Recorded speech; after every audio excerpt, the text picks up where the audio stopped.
You are listening to the Horse Radio Network, part of the Equine Network family. This is episode 706 of the Dressage Radio Show, official podcast of the United States Dressage Federation on the Horse Radio Network, brought to you by Kentucky Performance Products. Today, we've got the head of Kentucky Performance Products, Karen Isberg, discussing exercise for the insulin-resistant horse. This week, we're also joined by Megan McIsaac, talking about the challenges of prioritizing her own health and training. Then, Katie Poag will talk about retiring her 19-year-old competition partner. The wonderful trainer tip this week is brought to us from Kristin Stein.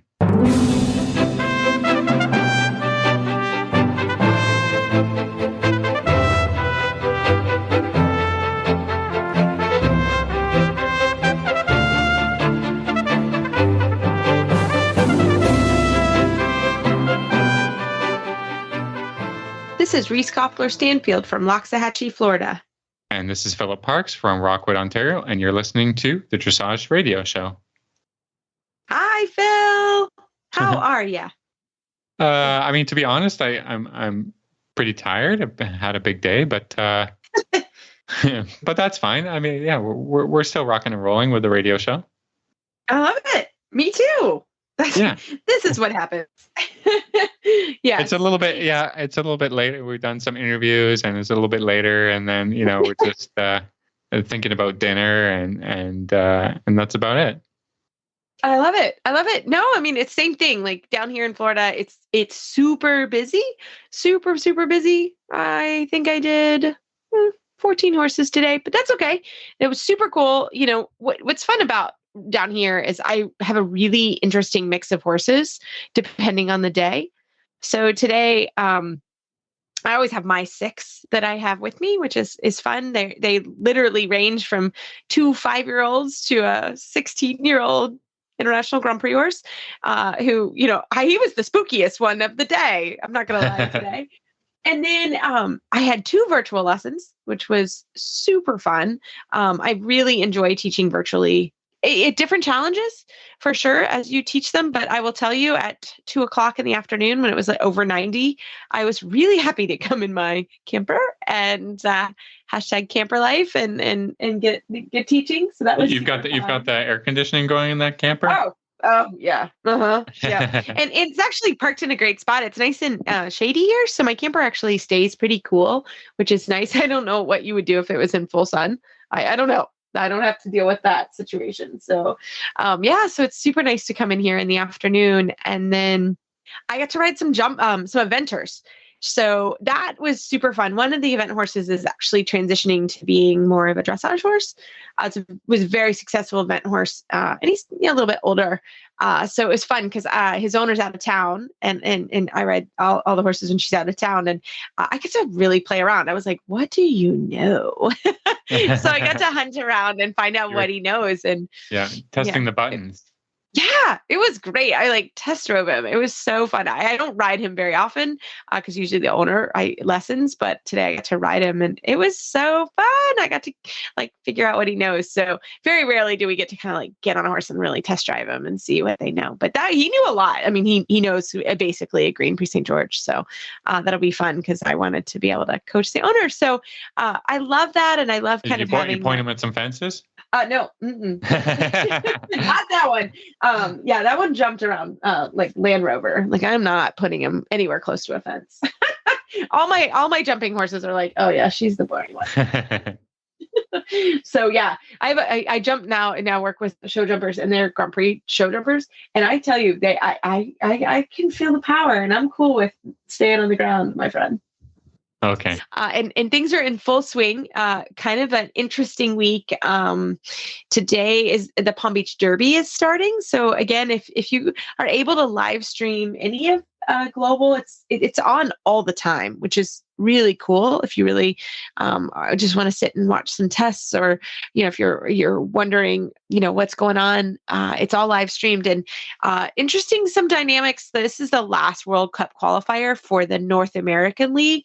So there's some drama, which is interesting. So Sarah Lockman, Anna Buffini flew her horse down here, and we love it. And we love them both. They're both always on our show, and they're very, very, very lovely, lovely ladies. And we want them all to go. So there's a little bit of drama, especially tomorrow night. Tomorrow night is going to be the freestyle. Yeah, So it'll be that's the real qualifying thing for World Cup. The Grand Prix. I think that you have to do it, but it's not the defining test. No, it's a freestyle, for right? Qualifying or even just the winner of the freestyle is the winner of the World Cup. So that's a little bit the difference in in the World Cup and it has format. to do with points, right? In the starting, and I'm Philip, you know more about it than I do. It has to do with the number of starts and who wins, and there's a really I mean, that's a complicated. Yeah, there's some complicated math that has to be done in there, but it comes down to, because Adrian Lyle pulled Salvino. Yes. Then these two are kind of going head to head, and the winner tomorrow night will be representing the North American League and all this, great drama and excitement. So as far as dressage goes, that's right. It's pretty dramatic for us. Yeah. And I don't know, Philip and I we're not going to go this year to the World Cup. We have gone before in Omaha, and we had a blast. So if you're on the fence about whether to go or not, we had a ball. Like, we thought, Omaha, really, we're going to Omaha, but it's great. Like, it was wonderful. They have a great art museum and a fun zoo, and the competition's really fun, and the venue's lovely. And they had great vendors. So if you're on the fence, I certainly would say go. It's a little bit hard. It's a little bit early this year, and I'm literally just getting home with the horses from down here. And it was getting a little complicated. So I'm going to miss it, but it's going to be fun. They've got some really amazing horses going. So highly recommend, right, Phil? Absolutely. Yeah. Omaha is a wonderful place to visit. I don't know, I'd spend 2 weeks there, but I mean, for the horse show, yeah, for the weekend, for the horse show and everything to do with that, it was great. Yeah. And the good restaurants and cool downtown area. So highly recommend. Well, we have a great show, don't we, Phil? Absolutely. I think we're going to get started with Karen Isberg to give us some nutrition tips and also some information about insulin-resistant horses. So let's get right to it.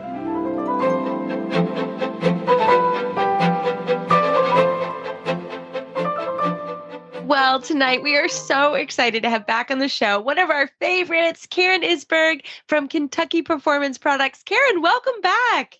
Oh, thank you so much. I always love to be on the Dressage Radio Show. It's always so much fun to talk with you and Phil. I know, we've missed you. And before we get the party started, we have to hear how Master Oreo is doing, your wonderful horse. So what are you guys up to these days? Well, Master Oreo is doing very well. Again, it's dressage. So, I mean, it's the same thing. Forward, straight, round, forward. Yeah, it's true. There's not a lot of difference there. We're working a whole lot right now on our canter transitions. I'm keeping our canter transitions straight. So not just doing a canter transition in the corner, Reese, which you'll be very excited about, but doing a transition on the inside track off the wall and doing it straight. And awesome. He really likes to dive to the left when I ask for his right lead. So it's been a challenge, but he's getting better and better. And Oreo's funny. Once he kind of figures out what I'm asking him, it's like the light bulb goes off. And he's like, oh, you want me to pick up the canter and stay straight? Oh, okay. And then, he does it pretty well. So, yeah. What a lovely horse. Yeah, what a lovely horse soul, Yeah. It's great. He's a nice boy. And then we've been able to do a lot of trail riding this winter because the weather's been nice. So he's after I left Kentucky gear and the nice. Yeah. Reese left and then it got nice, but they got nice. Exactly. Like what? Anyway, we're pretty well. We don't always have winters like this. We are just fortunate this winter. So. Right. I love it. Well, that is so cool. And Karen, another amazing milestone is Kentucky Performance Products has been open for 25 years. Right? I know. Isn't that amazing? I just can't even believe it's been 25 years. I've crazy. been doing Well, you this were for 35 years, but KPT's been around for 25. So You were just saying to us, like when you had started, that things, as far as equine nutrition, were changing a lot. So maybe you can talk, just reminisce a little bit about that and how things are so vastly different now. oh yeah, I mean they really were. I mean, in the 60s and 70s, Dr. Howard Hintz at Cornell just made huge leaps and bounds in our knowledge about vitamin and mineral requirements in the horse. I mean, he's the daddy of vitamin and mineral requirements in the horse. And then there was a lot of work being done in the late 70s, early 80s on equine energetics. And this truly changed the way we feed horses today. I mean, we learned, by looking at how horses used energy, that, fat and fiber was better than, a lot of sugars and starches, and that protein really didn't contribute a whole lot to the equine athlete. They need a certain amount, but that, as far as energy sources were concerned, there were better ones than that. So it really did change the way we feed horses. And still today, we're using a lot of that original research to develop feeds for feeding horses. So it was an exciting time because it was kind of a revolution in feeding horses. So it was fun to be involved with all that. And I knew most of the researchers at the time that were doing the things that they were doing. And I was around them and worked with them. So it was fun. It's fun to think back and remember it. Yeah. Right? I feel old. Oh, stop. No, it's fantastic. And Karen, you've also written a really cool, I watch all of your insulin resistant everything because I have a horse that we work very closely together with on his insulin resistance. So you wrote an article recently about it. Can you kind of tell us a little bit about that? I did, yeah. So I get a lot of phone calls from owners that, are looking for tips on how to manage their insulin-resistant horses. And many of them, the vet will say, okay, well, you need to increase this horse's exercise because we know that exercise increases insulin sensitivity in the horse. And they call me up and they go, oh my God, how much? Or my horse is lame, or he's old, or, what can I do? What can I do? So before I talk about exercise, I do want to make sure that everybody understands that the number one strategy when dealing with insulin-resistant horses is that you need to change their diet. They need to be on a restricted diet, low starch and sugar, and only enough calories to maintain a healthy weight. That is the most important thing to do. And then we can look at exercising that horse. And I looked at a few different studies. Some of the earliest studies were done on ponies, insulin-sensitive ponies. Obviously, they're easy to find. And all of these ponies were on a controlled intake diet. So they were all on a restricted diet. But these early studies showed that 10 minutes of exercise 5 times a week for 6 weeks did increase the sensitivity in these ponies. So I think that kind of piqued everybody's interest. That was early on, probably in the 90s. There was a study in 2011 in Brazil that looked at varying levels of exercise. And that study noted that turnout only does not impact insulin resistance, that light exercise impact insulin resistance more than turnout, and that moderate exercise impacted it more than light exercise, and that exercising 5 days a week was even better than exercising 3 days a week. So that starts to give us some cues on what to do. The recent consensus with most of the researchers and veterinarians out there is 30 to 40 minutes of moderate exercise 5 days a week. So now I'm going to ask you, what do you think moderate exercise is? What's the definition of moderate exercise? I mean, I think for sure walking, maybe a light lunge, Yeah, perhaps like 30 minutes movement. walk, trot, canter. Yeah, movement, some level of movement. Oh, that's good. You're very close. So it varies from researcher to researcher, but one source defines it as 30 minutes of cantering. That's a lot of cantering. 5 days a week. That's a lot of cantering. That's a lot. That's a lot for anybody to do.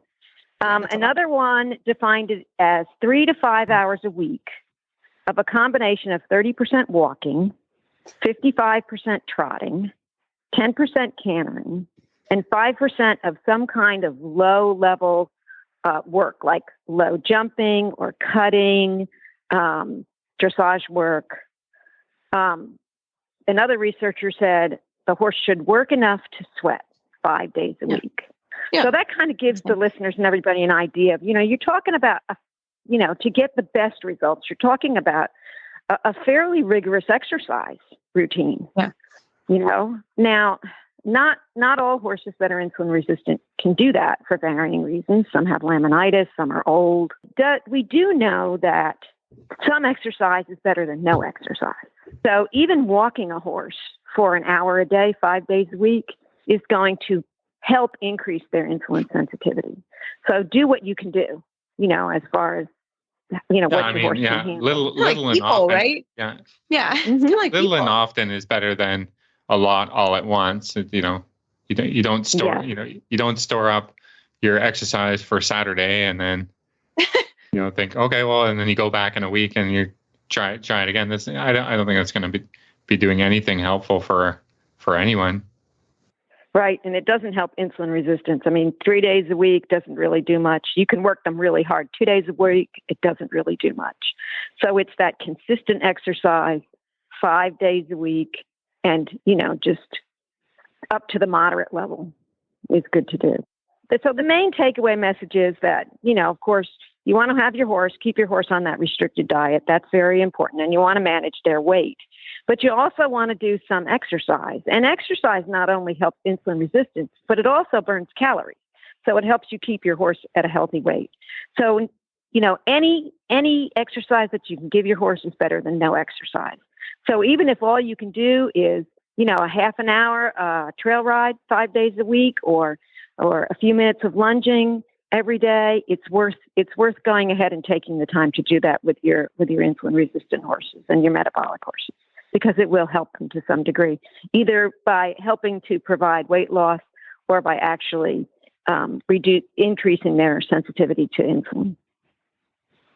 Absolutely. And I mean, Karen, you and I have worked together with our insulin resistant horse. So tell us, I mean, you have some great products and I'm a firm believer in them because we use them every day. Well, the 3 products we recommend the most for the insulin resistant horses, of course, are Insulin-Wise, which helps maintain normal insulin regulation in the horse.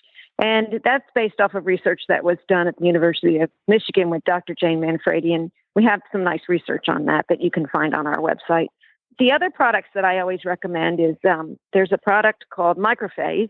And Reese, you're familiar with this product. Yep, it's a vitamin and mineral supplement, low in calories, but it fills in the gaps in a high forage diet, which is more than likely the type of diet that an insulin-resistant horse is going to be on. And what's nice about it, it has a moderate protein level, because we've learned recently that high protein is not good for these insulin-resistant horses either. So you want to be careful with the 30% balancers, the 30% protein balancers. They're better off. The horse is better off to be on a vitamin and mineral supplement that has below 15% protein in it. And then the other product is, of course, Elevate Natural Vitamin E, because these horses are restricted from grazing on fresh green grass. That's a horse's best source of vitamin E. So you need to replace that nutrient, and Elevate is a simple way to do that. And those are the 3 products I recommend the most. Yeah. And we do, we use them all the time. One of the horses we use Microphase, actually, he just doesn't do well on grain. He's not insulin resistant, but his tummy, he didn't do well on any grain. And that product has absolutely been amazing. And it's an FEI horse. Like, it was shocking when Karen and I worked it out. But they're great products and absolutely recommend them highly. Use them literally every day. I kind of want to lick it myself, but Karen said, don't do that. I know, like, Karen, they smell really good. Nope. A lot of them are like, oh, this smells so good, I want to eat it. Yeah, I just thought it would help me with my insulin resistant things. But anyways, I digress. But Karen, thank you so much. How can our listeners find more information? Because you've got great information online, lots of things. They can go to our website, kppusa.com, and then on our homepage, they can look for the section called Tips and Topics, and we have a whole ton of information in there.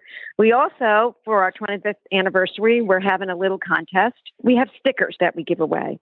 I don't know if you've seen any of our stickers. Yes. We have a whole bunch of stickers that we give away to, anybody. They're free. You can go online, you can get them. Some, we run them for a certain period of time, and then we move on to the next sticker. But we have a 25th anniversary sticker, and some of those stickers are going to have those QR codes on the back of them. And you can scan that code and you may be a winner. And we're giving away swag and we're giving away some KPP product. And then everybody that wins gets entered into the grand prize. And the grand prize is $1,000 to the charity or the horse charity of your choice. So it can be a rescue, it can be a handicapped riding group, whatever you want, a land conservation group. So that's kind of what we're doing. We're celebrating 25 years and then hopefully giving something back to the industry that has allowed us to be so successful. So we're trying to kind of celebrate with everybody. So you can go on to kppusa.com and request your sticker and help us celebrate. Fantastic. Thank you so much, Karen. And we look forward to another 25 years. Amazing. Oh, that'd be great, Reese. Yeah, congratulations. Yes. I'll be really old then.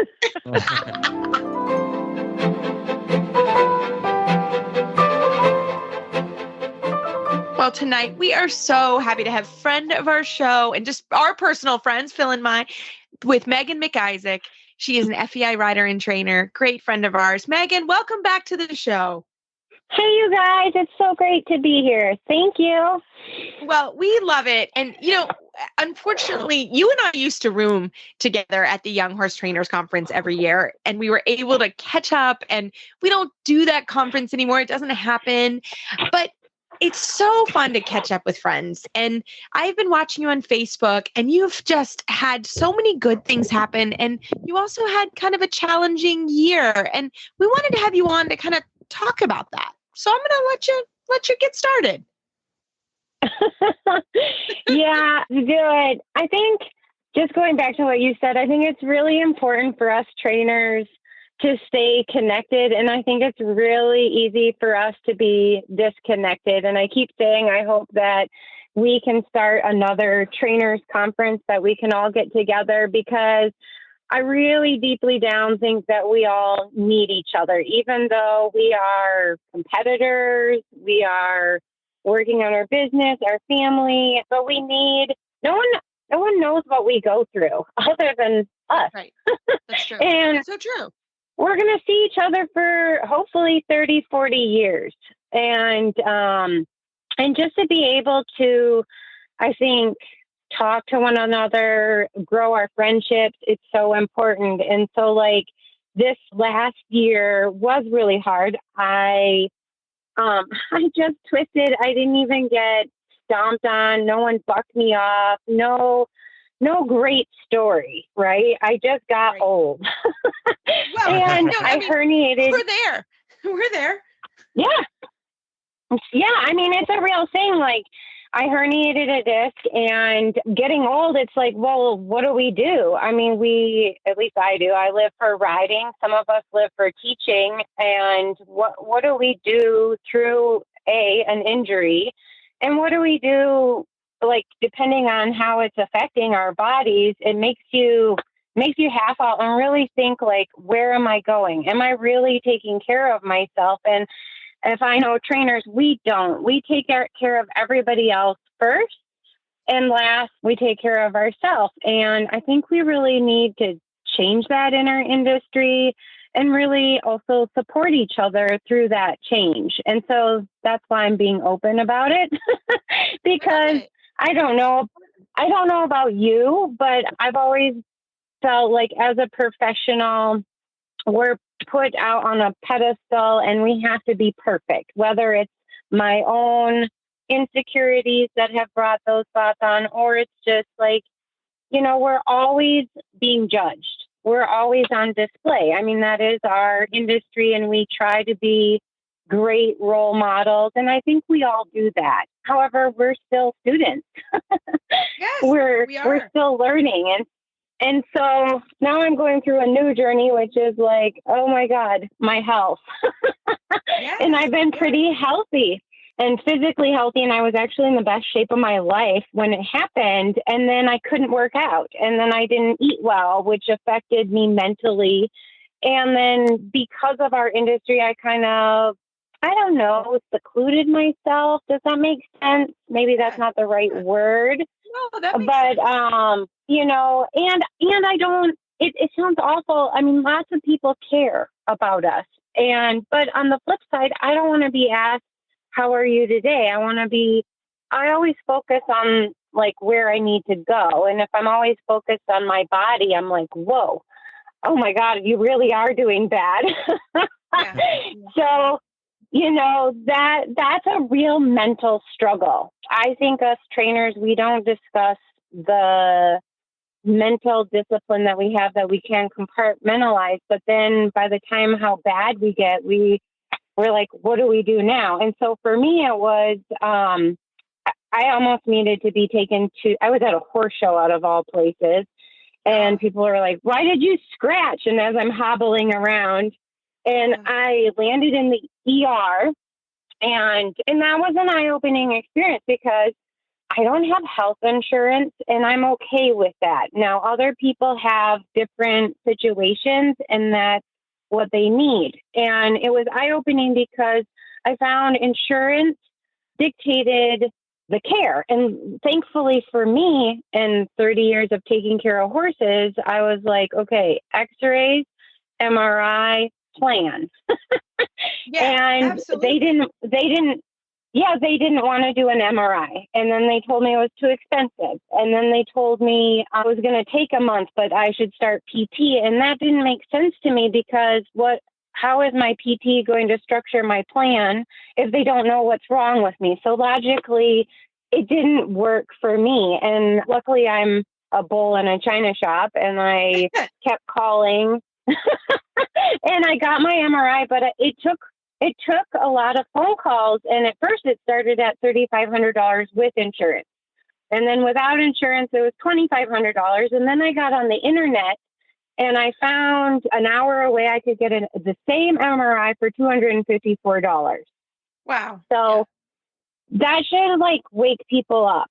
And thank God for horse care, because I already had a PT that was for horses now, but she had worked on people, and I met her through horses. So she came and we had already started working on a plan while I was getting my MRI. She finally got the images, but it took a bit. And then after that, what happened? I have class 4 laser for my horses and massage and acupuncture. And I did all that. And then but nerve pain is something wild, unreal. Like I had no blood, Wow. but I couldn't sleep. I couldn't move. I was never comfortable. And the medication they gave me after a month, I'm not used to taking drugs, and my insides were totally trashed.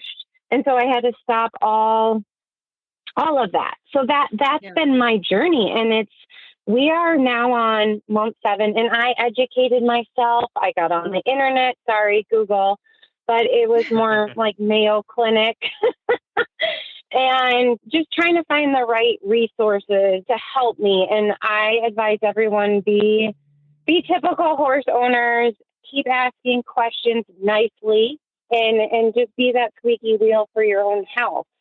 Because it was very eye-opening, and now I'm kind of structuring my life to where I actually have a team that looks for me, because my doctor really didn't. Yeah. So really struggling with that. And then the whole time that was going on, I was dealing with running a business, riding horses, and I have to be honest, the only comfortable place for me was on a horse.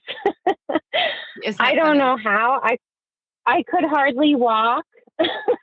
I was hobbling around, but it was the movement on the horse. I had no pain. And so I have to say I'm very lucky that I had the support I had, which was my fiance looking out for me and making me slow down. I also have a wonderful assistant, and she was able to take care of the clients if I needed to take the day off. And honestly, I should have taken more days off, and I didn't.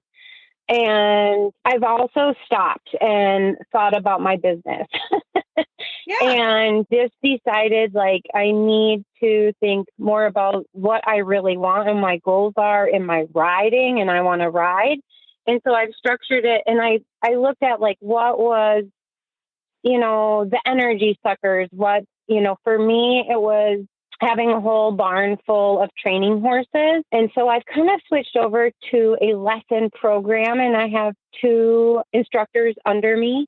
And so just kind of thinking about going ahead, like how, if I were to be injured again, if I couldn't ride, which I don't think are realistic right now, because it was just a minor herniation. And now I'm taking all the precautions and really thinking about my health now. And the other thing is, so if anybody does have back issues, oh my God, spinal decompression has been amazing. Thank God to come out here to California, because it wasn't offered to me in the Midwest where I was. And so I've been working with a chiropractor, and I've never felt better, actually. So and now I'm just focusing on my riding, and I really lucked out. And I have to say thank you so much to the Dressage Foundation and the Team Tate mentorship grant. It is for professionals. I recommend all professionals look into it for support. This has helped me so much. Obviously, I've had medical bills. So to be able to still come here and have the financial support to be with my coach, Kathleen Rain, as I'm getting strong, and to have her there to push me as I'm getting stronger is huge. So I highly, highly recommend all professionals look into it. And thank you. And I think, Megan, you're such just a positive person, and you're so amazing in a sport. And I think what you're saying is so important for all trainers. And if you are a trainer, you're looking at becoming a trainer, or frankly, if you're listening to this, just people. I mean, people. We have to be our own best advocates for our health, especially. And I've had certain injuries and all of that stuff. And then, I mean, nobody's going to look after you like you need to be looked after sometimes. Yeah. Right. So look in the mirror and say, what can I do for my own health? What research can I do? Or can I, this year I've been having some neck problems. It's all spine issues, right? There's no secret that riding is tough on your spine, and falling off when I was younger, it starts to catch up with you. Back then, I was in my teens and in my 20s, and I'd just fall off and then bounce right back. And then now I've had to, like you, research chiropractic, or just, try it out and try and figure out what works for me, and acupuncture, whatever. I mean, we're so good at looking after the horses and doing everything that they need. But it was a big thing that when I get that stuff for the horses, it's no problem. It's just, I'm just going to do it. Right. And then when I turn around and said, can I afford to do chiropractic three times a week? It's a different situation with the healthcare in Canada, but chiropractic, acupuncture, all that extra modalities, it isn't paid for by our government. So then I had to, like, how important is this? And my wife was just like, this is so important. Like, this is not, there should be no question to go as far as you need to go with all of that. And why do we do that? Why? It's terrible. It's terrible. We're not. And I think all of us are now, we're in our 40s, and it does change a little bit as you age as a rider. And I do tell my young students, I'm like, hey, watch how you lift stuff, and watch how, the young horses you're flying off of, like, that will come later, to not be good for you. And the other thing I was just going to say too, Megan, is I love that as a trainer, you sought out grants, because there are grants out there, and you are working on your riding.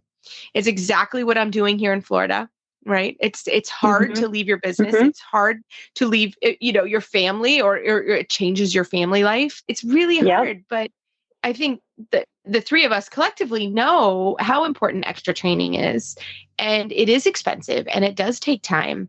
And I think it's so important that you take that time as a trainer to also be a student. And it is very hard, because you do have to plan financially, and you may lose clients. Like, some people get mad. And, I think the three of us are getting far enough in our career where it doesn't matter as much, but it's important. And we may have assistants, and we have to have people that help us at home. And how do you do with the home farm versus when you're away? But it's really important to be away and to really focus on yourself and your horses. So I know how hard it is, because I do it as well. And I commend you for doing it as well. And I hope if anybody hears anything from our discussion tonight, it is important to keep learning morning. And it's important to remember your health. I think it's easy as a horse professional to forget both of those things. And I think that that's, not a good thing. So Megan, do you have any closing thoughts for us tonight? Are you having fun in California? Yes. How is California? Yeah, you've escaped the north again, but maybe not the snow. I heard you guys had some snow. Yeah. We had snow. I love it here. I love being a student. If I could, I'd be one every day. I love being a client. Yes. And honestly, I love working on me. It's different things that I'm learning, and just, it's all about the details and learning to do less and getting more. And that's probably the same life lesson that I've learned about my body. Yeah. So yeah. I highly recommend it. If you can ever go away and focus on yourself, it's not selfish. They say when you're in the airplane, put your oxygen mask on first so you can help other people. I think that's my parting I love that theme, is make sure you're solid and you're mentally, not just physically, mentally and physically solid. And then you can help other people. So those are my parting words. Have a blast. That's awesome.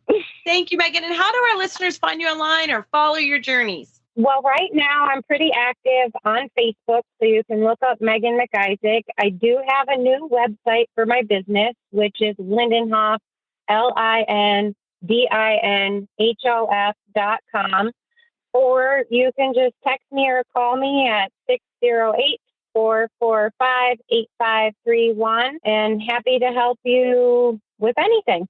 Awesome. Megan, thank you so much, and enjoy the rest of your training in not warm California. It's going to be warm. It's going to be warm, but it doesn't matter. I am having a blast. Thank you. And I hope you have a wonderful season in Florida. Awesome. Thanks, Megan.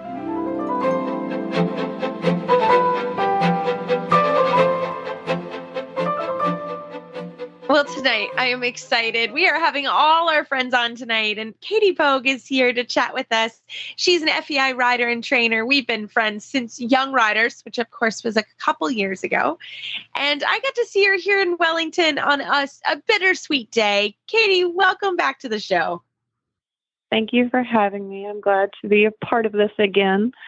I know we love it when you come on. And I was so, it was fun to see you in Wellington, but it was a bittersweet day. So I wanted to talk about it because I think we all have those sometimes in horses, and it happens to all of us. And we wanted to kind of shed some light on that. So I'll let you tell the story. Well, I have a wonderful stallion who is the young age of 19 this year.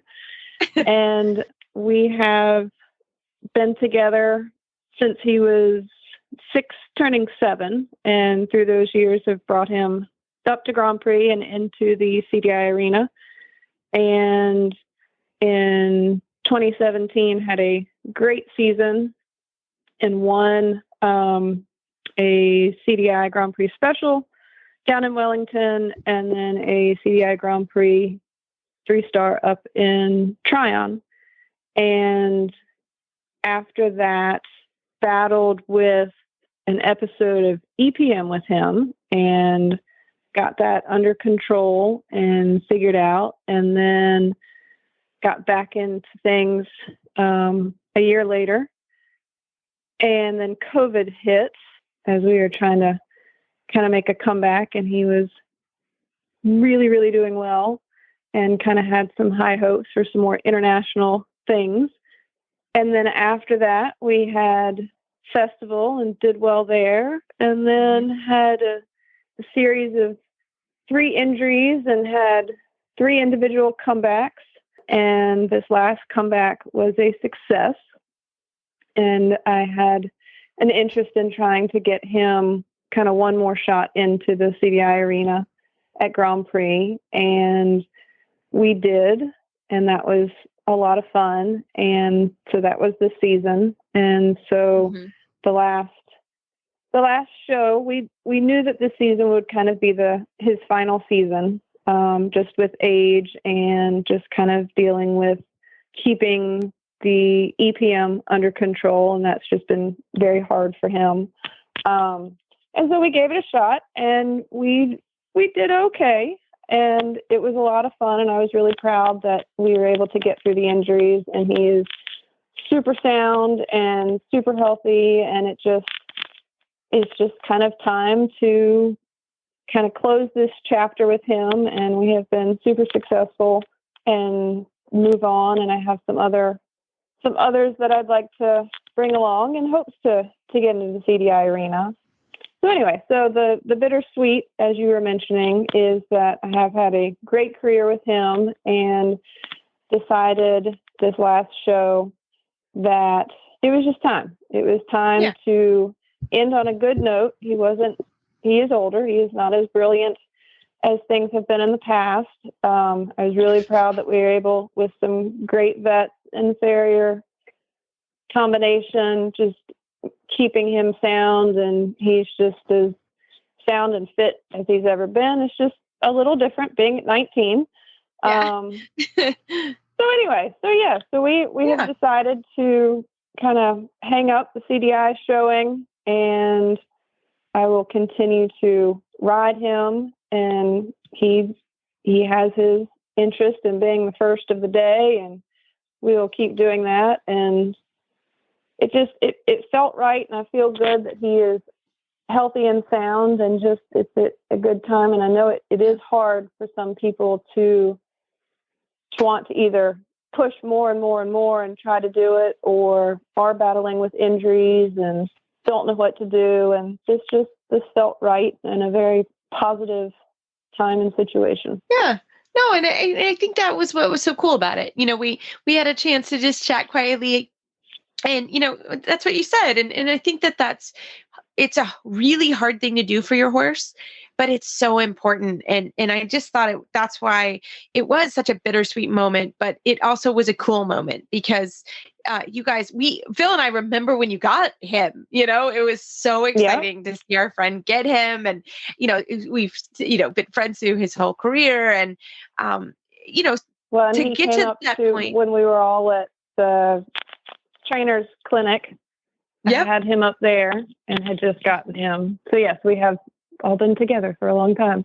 We have. But I think that's really important. It's not even that it, you know, your horse doesn't necessarily have to be a CDI horse. That's not the story, the moral of the story. But I think the important part was you were able to end it on an amazing way. He's happy, he's sound, he looks amazing. But it was time to move on to the next chapter. And I think as riders, it is a really hard thing to do because, you know, we were all there when you had, I was there when you won that CDI. Like, it was amazing. It was so cool. And I think it is hard sometimes to, you know, move on and give him the next chapter of his life, whatever that will be. And I just thought that was really cool. Phil, I think you've had similar experiences as well. Well, I think that the way I think about it is like you have to make the decision, no matter how tough it is, you know, before you're forced to make the decision. And then, you know, only bad things can come of that. And then you blame yourself, or, you know, like all kinds of second guessing, where you have to, at some point, you have to pick a moment and say, this has been great, that, you know, because you're gonna save yourself to go, you know, to really focus on another horse, right? And get going on young stuff again. I mean, that's, you know, as a professional rider, that's the name of the game. That's the story. So, you know, realize that and give your horse a nice retirement and enjoy them, and, you know, like all of these great things before you're forced to stop with a big injury and then, or you know, or if you're chucking them around the country and then, you know, that you have a colic, and then like you have to say goodbye to your friend at some point, and you want to do right by the horses. I think that's the important point and the important piece of this story. Yes, I completely agree. We knew that this was sometime this season would kind of be the closing of it. And, you know, like Reese said, it felt right to kind of make that decision and come home. And, you know, we're not going to chuck them around. And like what you were saying with traveling and different things or doing something and having another injury, and it just, taking away that level of stress, I think is a positive thing. And he has earned it. He has earned, a good time here at home, and he will still be the number one as he sees himself. Yeah, he forever. He will forever be the number one. And, but no, I think there are certain times and places, and I am glad that I'm not going to feel like I pushed for something or, regret that something went too far. And, I'm glad that this was able to be the bittersweet and can keep doing and playing with him and enjoying all the things that I've enjoyed and keep that going and, keep him as healthy and fit as he can, just as an athlete here at home, and keeping his routine. And, so no, I feel very fortunate that we were able to kind of make this decision and put him first and all that, and look back at all the memories and just enjoy him now. Obviously this was this was a hard decision. And I think this is the time that, this is when you do lean on your coaches and your family and, your husband. I mean, all these people are part of this decision, because it is hard, especially when with the international horses, you spend so much time, and a lot of times it's, you only bring one horse or two horses. So they really do get to kind of be the king and the queen of the castle a little bit, because that's what they do. And, it is hard to step back, and being in that ring is so fun. And, I think that's a big thing, and it's not taken lightly, especially with those guys, but it is a lifestyle. It's hard. It's expensive. It's hard to keep them going.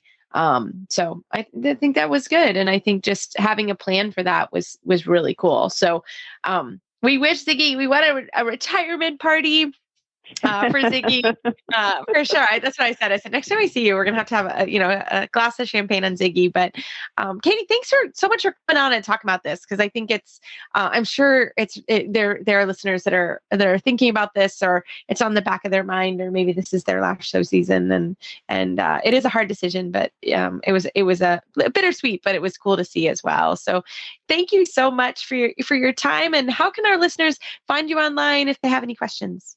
You can find me at katiepoagdressage.com, and feel free to email me, katiepoagdressage@yahoo.com. And I'm happy to help out in any way. Awesome. Thanks so much, Katie.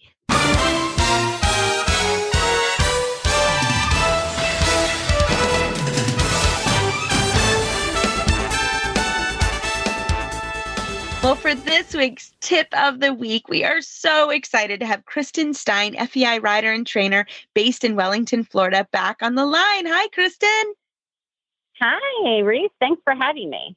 Well, we were just, working on a tip, and you had a great tip that we all said collectively, we need to talk about this. So what do you have for us this week?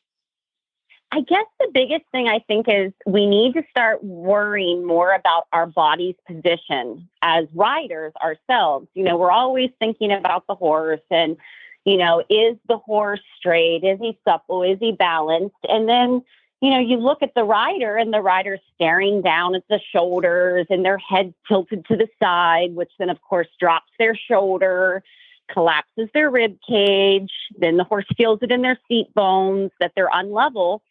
And the student will look at me and go, why is my horse not riding straight? And I'm like, oh my goodness, look up, look in the mirror. How can your horse ride straight? And, I always use the analogy of giving a little kid a piggyback ride. And if the kid will sit straight on your back and stay level and not bounce around, it's not that difficult to give a kid a piggyback ride. But if the kid's hanging to the left or hanging to the right or wiggling around up there, you as the adult find yourself kind of wavering a little bit left and right to kind of catch your balance. And I feel that that's the exact same thing our horses are always doing underneath of us is, yes, they lose their own balance, but most of the time I feel that the horses are constantly moving to catch our balance. And it's so important for us as riders that we are so aware where our head is, our shoulders, our back, our elbows. Are the fingers really closed on the reins, or we, have the little pinky open so it's not a consistent contact? And I know it gets a little repetitive hearing this over and over again, but I think as riders, we have to make sure that as picky as we are on our horses, that we are even more accountable and responsible for our own bodies, whether it be our own fitness level, making sure that we spend as much time taking care of our bodies physically as we do our horses. We all know, we're all guilty. The horses get massages and get shoes every 4 weeks. And here I'm walking around and I have a heel of my boot half broken. And I wonder why I'm feeling a little weird. Well, I'm walking with a limp, but I would never allow my horse to do that. So I just think that's something that we need to pay attention to. I love this. It is so true. And when I watch lessons, sometimes I'm like, how can you not say something about the rider? But we here on the show, we have a workout. Tony comes on and he talks about being level and being strong and being balanced. But the piggyback analogy was perfect because that's perfect. That's exactly what it is.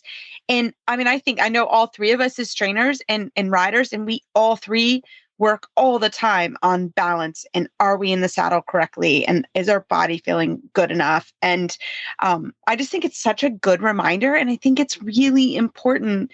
And people, it's hard because like you said, we're so focused on the equine athlete, but us as athletes are so important. And I know how my body feels now as I'm in my 40s, which, hurts to say, but it's true. My body's different and I have to spend a little bit more time on my body. Phil, how about you? Do you want to jump in?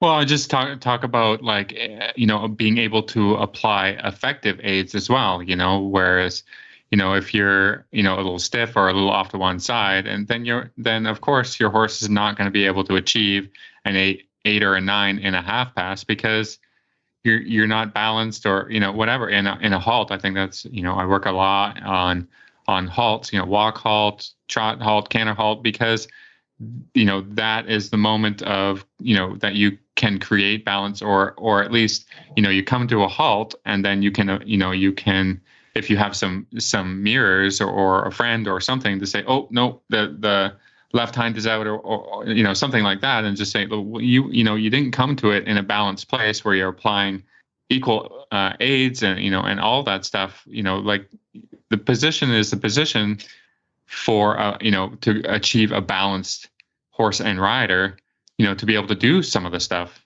in a balanced way. 100%. Yeah, I think it was great, and in a really important way to say that. Well, Kristin, we can't thank you enough for this tip. This was great, a great reminder for us all. And how can our listeners find you online?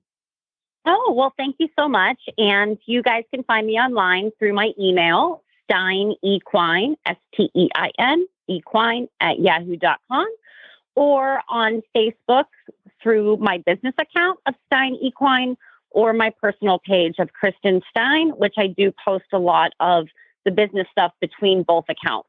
Although I do have an Instagram account, I am not the best on that, so probably not the best way to reach me through there. Although I know that's like the thing now. I know. I'm not prepared, but well, because I'm like, so much. Yes, no, absolutely. Thank you, sweetie.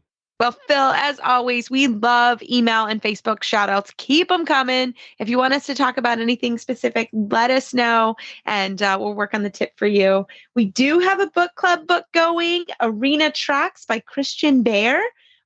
This is a great book. And if you're kind of, got the end of winter blues and want some exercises. Yeah, this is still midwinter. So midwinter blues. Okay. I'm hot. I'm sweating down here. Anyways. The Midwinter Blues. This book is cool because it's got a lot of excellent exercises, and I've been pulling it out too, just to kind of have some fun and do some things with the horses. So, really enjoy that. So, bring it out, enjoy it, look at some geometry.